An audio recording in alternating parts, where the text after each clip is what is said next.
Hello class 10th। अब हम आ गए अपने नेक्स्ट पैराग्राफ पे which is the 1.3 why non cooperation movement. इसका पूरा मोटिव है कि गांधी जी ने नॉन कॉपरेशन मूवमेंट को ही क्यों चूज़ किया एक मूवमेंट बनाने के लिए, जिससे कि जो अंग्रेज़ हैं, जो ब्रिटिशर्स हैं, उनको यहाँ से निकाला जा सके।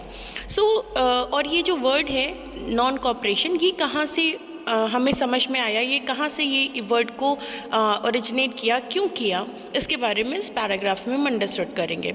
सो that why non cooperation movement, that in his famous book Hind Swaraj 1909 he was written और maintain the word declare that कि British rule was establish in India with the cooperation of Indians. इन्होंने साफ साफ बोल दिया अपनी बुक में, जिसका नाम हिंद स्वराज है, कि ब्रिटिशर्स इंडिया में तभी इस्टेबल हो पाई जब हमने इंडियंस ने उन्हें कॉपरेट किया।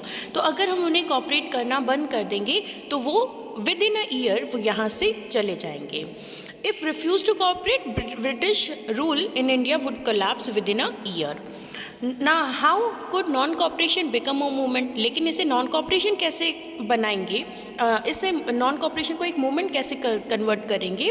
Gandhi ji propose that the movement should unfold in stages. उन्होंने बताया कि हम ये नहीं करेंगे कि एक साथ सारी चीज़ें करने लगेंगे, हम स्टेप बाय स्टेप करेंगे।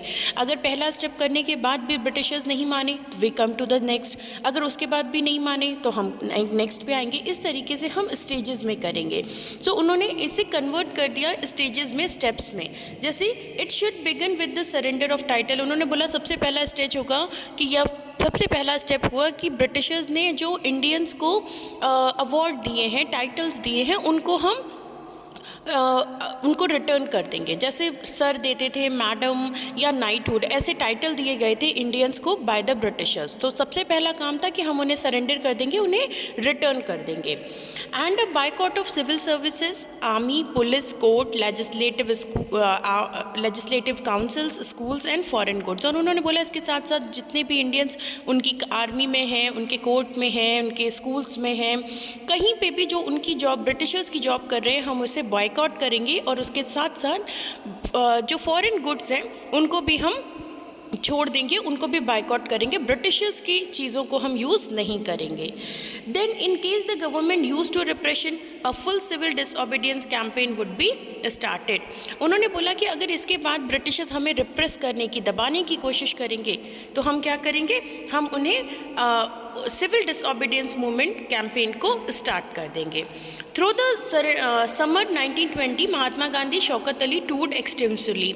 और इसी बात को फैलाने के लिए, उस टाइम सोशल मीडिया या ऐसी कोई चीज़ें तो होती नहीं थी कि एक जगह बोल दी और सबको पता चल गया, इसलिए गांधी जी वॉज डिसाइडेड कि उनके साथ जो खिलाफत मूवमेंट के लोग थे, शौकत अली जो लीडर थे, उनको अपने साथ लिया और वो इंडिया के टूर पे निकल गए। डिफरेंट प्लेसेस पे जाते, डिस्ट्रिक्ट्स में जाते, टाउन्स में, विलेजेस में जाते और अपने इस मूवमेंट को आगे बढ़ाने के लिए लोगों से रिक्वेस्ट करते या लोगों को समझाते कि तुम नॉन कॉपरेशन कैसे कर सकते हो।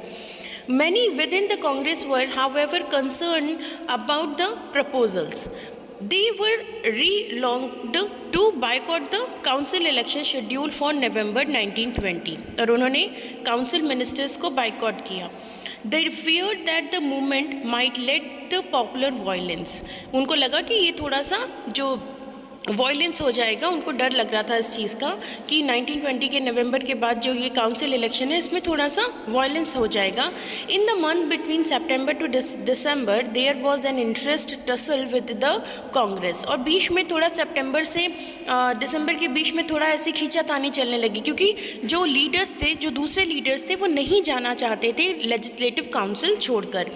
But finally the Congress session Nagpur December 1920 a compromise was worked out and non-cooperation program was adopted. लेकिन फाइनली लेजिस्लेटिव काउंसिल के लोगों ने भी 1920 में इसे एक्सेप्ट कर लिया।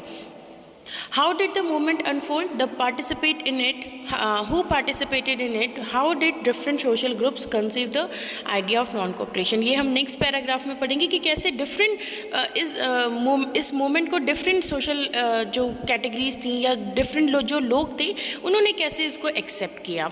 Down side given a picture जिसमें आपको दिखाया गया है कि जो फॉरेन गुड्स को बाइकआउट करेंगे तो फिर उसके बाद भाई लोगों के पास क्या ऑप्शन होगा अगर हम मिल के कपड़े नहीं पहनेंगे तो दे आर शोइंग कि हम चरखे से बने हुए खादी के कपड़े को पहनेंगे। तो ये पैराग्राफ फिनिश होता है यहाँ पर। मिलते हैं नेक्स्ट पैराग्राफ में, तब तक बाय।